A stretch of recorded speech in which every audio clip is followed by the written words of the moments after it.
Keçən dərsdə biz checkboxlar haqqında danışdıq. Onları Excel faylın içində yerləşdirdik, müəyyən qədər dəyişdirdik və ləğv etdik. Bu gün checkbox'un belə deyək, praktiki tətbiqindən danışacağıq. Belə bir misal hazırlamışam.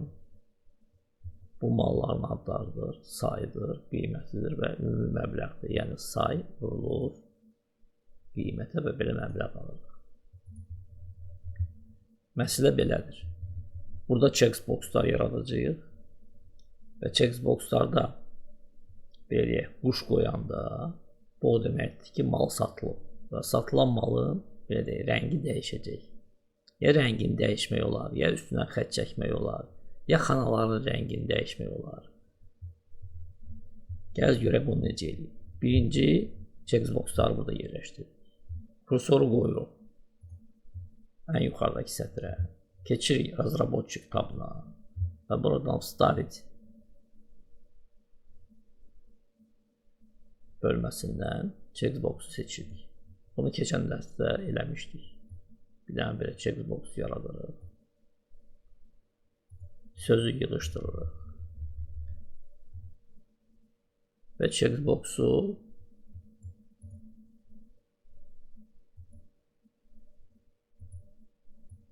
dartırıq ortaya, va belə. Xananın ortasına, va belə. İndi bu checkboxu bura kopyalamaq lazımdır. Qoyuruq bura kursoru. Xanaları seçirik və Ctrl-D klaviaturadan yaxud Ctrl-D kombinasiyasını istifadə edirik. Bax belə. Artıq checkboxlar burada yerləşib. İndi Y sütununda yerləşən checkboxların F sütununa əlaqəsini yaradırıq. Əvvəlcə birinci checkboxla sağ düyməni burada basırıq. Format obyektdə belə bir menyu açılır. Buradan seçirik format obyekti, yəni obyektin formatı. Bu pəncərədə element upravleniya, idarə etmə elementində. Burada seçirik ustanavli, yəni əlaqə yaradılıb. Və burada xananı seçirik. Hansı xanayla? Yəni bu xanayla. F2. Fikir verirsiniz, burada dollar işarəsi var. Həm xananın, həm sətrin qabağında. Bu mütləq istinaddır. Birazdan burada müəyyən bir dəyişiklik eləyəcəyik, amma hal-hazırda bunu saxlayırıq. Belə, okey.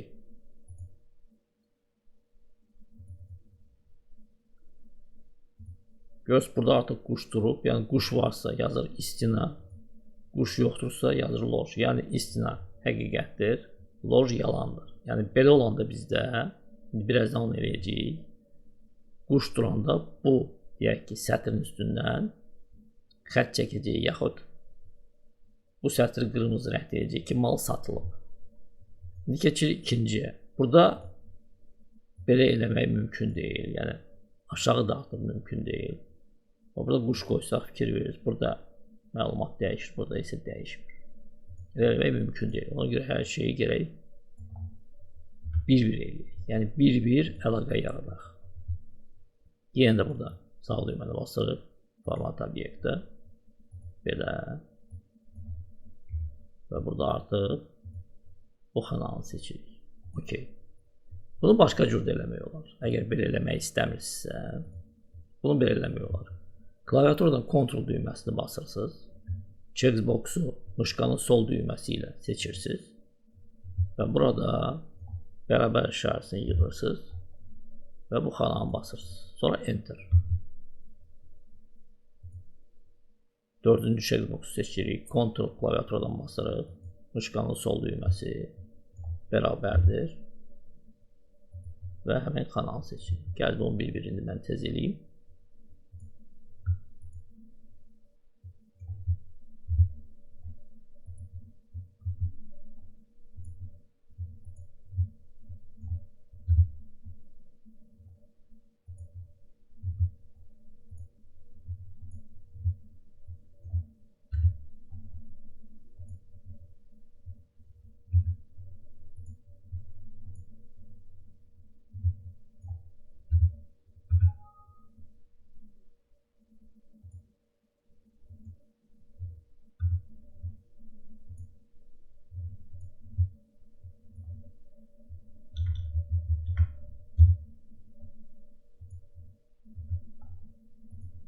Və elə bütün checkboxlar yaratmışıq. Görə əlaqə yaranır, yaranmır.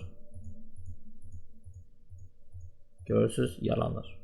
Yığışdırıram. Belə, əlaqə yarandı. İndi gəlirik, həmin o dediyim şərtli formatlaşmanı yerinə yetirək. Seçirik bütün cədvəli. Главное, home tabından keçirik условное formatирование, yəni şərtli formatlaşmaya. Qayda yaradırıq. Keçirik bura, использовать формулу для определения форматирования ячеек. Yəni, distors seçirik. Xana, birinci xananı seçirik, F2-ni. Və burada fikir verir, bizdə mütləq istinaddır. Sütun üçün onu saxlayırıq, yəni dollar işarəsini saxlayırıq. Amma sətirlər bizdə dəyişməlidir, yəni 2, 3, 4, 5, 6. Ona görə onun qabağından dollar işarəsini yığışdırırıq. Belə. İndi buradan formatı veririk. Deyək ki, qoy qırmızı rəngdə olsun. Yəni quş qoyanda bu sətirlər qırmızı olsun. Seçirik qırmızı rəngi. Burada istəsəz xətt də çəkə bilərsiniz. Yəni xətt işarəsini seçsəz, sətrin üstündə xətt çəkiləcək. Və OK düyməsini basırıq. Bir də OK. Gəl yoxlayaq. Deyək ki, bax, 3-cü, 6-cı və 9-cu sətirdə olan mallar satılıb. Quş qoyduq, 6-da quş qoyduq, 9-da quş qoyduq. Görürsünüz, 3 malın 3-ü satılıb və qırmızı rəngdə göstərilir. Bundan başqa, burada checkboxların köməyi ilə biz satılan malların sayını göstərə bilərik. Yəni bizdə cəmi 9 maldır. O 9 maldan 3 satılıb, görürsünüz, burada quşlar var. O quşların köməyi ilə, yəni checkboxların köməyi ilə satılan malların sayını göstərə bilərik. Bunun üçün funksiyadan istifadə edilir. Funksiyanın adı short yeslidir. Keçən dərslərdə bunu keçmişdik. Funksiyalara aid olan dərslərdə keçmişdik. Yığırıq short yesli. Keçirik həmin funksiyanın pəncərəsinə. Diapazon, yəni bu diapazondur. Kriteri, yəni nə ilə müqayisə edəcəyik? İstina. Yəni əgər həqiqətdirsə, yəni qabağında quş varsa, onda sistem onu toplayacaq. Yoxdursa toplamı, görürsünüz, 3 göstərir. 1, 2, 3. OK. Bundan başqa, bu məbləğləri toplaya bilərik. Gəl aşağıda bütün məbləği toplayaq. Görürsünüz, bu rəqəm indi burada alacağıq. Bunun üçün bu funksiyadan istifadə edirik. Summa funksiyasından, yəni cəm funksiyasından. Diapazon D12 yox, bizə D10 lazımdır. D10. Yəni D2-dən D10-a qədər və cəm gəldi. Bunu istəyirsiniz, biraz formatını dəyişək, belə eləyək.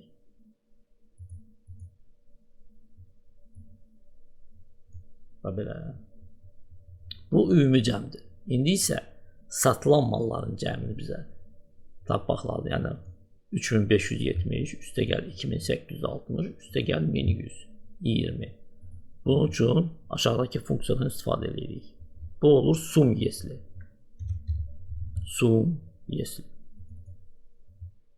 Keçirik onun pəncərəsinə. Diapazon, yenə də həmin diapazonu göstəririk. Kriteri yenə də istina, yəni həqiqət. Və diapazon summiron, yəni hansı diapazonu toplayacağıq. Belə. Buradan əgər sistem baxır, yəni bu diapazonda əgər istina kriteri varsa, həqiqət kriteri varsa, yəni quş durubsa burada checkboxda, o rəqəmi götürür. Burada 3 yerdə quş durub, 3 rəqəmi götürüb toplayacaq. 7550. Onun da belə formatını dəyişmək olar belə. Görürsünüz, checkboxların köməyi ilə satılan malların sayını tapmaq olar və satılan malların cəmini tapmaq olar. Və axırıncı bugünə nə demək istəyirdim? Əgər tutalım ki, bu məlumatı çapa vermək istəyirsə, yaxud bu sütunu yığışdırmaq istəyirsə, yəni istəyirsiniz kimi görsənməsin, sütunu gizlətmək olar. Birinci variant, sağ düyməni burada basırsınız və yaxınlaşdırırsınız kursoru sütunun üstünə. Kursor dəyişən kimi görürsünüz, ağ xaçdır və belə qara ox olur. Sağ düyməni basırsınız və buradan skrit və belə eləmək olur. Birinci variant. Açmaq istəyirsiniz və yaxınlaşdırırsınız kursoru bura. Fikir verirsiniz. Bax, burada görürsünüz, kursor belə rəngdə, qara xaçdır. Burada da qara xaçdır, amma görürsünüz, iki tərəfi elə bil ki, qara xaçdır. Bir balaca fərqlənir formasına fikir verirsiniz. Belə ayırırsınız. Bunu belə də bağlamaq olar. Yaxınlaşdırdınız, bağladınız. Deyək ki, belə. Yenə də yaxınlaşdırdınız. Açdınız. Belə də bağlamaq olar. Sonra buradan keçirsiniz formata. Formatdan script ilə отобразить stolpçu. Script stolpçu. Yəni sütunları gizlət, sütunları göstər. Amma ən optimal variant mənim üçün muşka ilə yaxınlaşdırırsınız, belə gizlətdiniz. Yenə də muşka ilə yaxınlaşdırırsınız, açırsınız. Bu birinci misal idi. Gələn dərsdə checkboxlara aid bir dənə də misal keçəcəyik.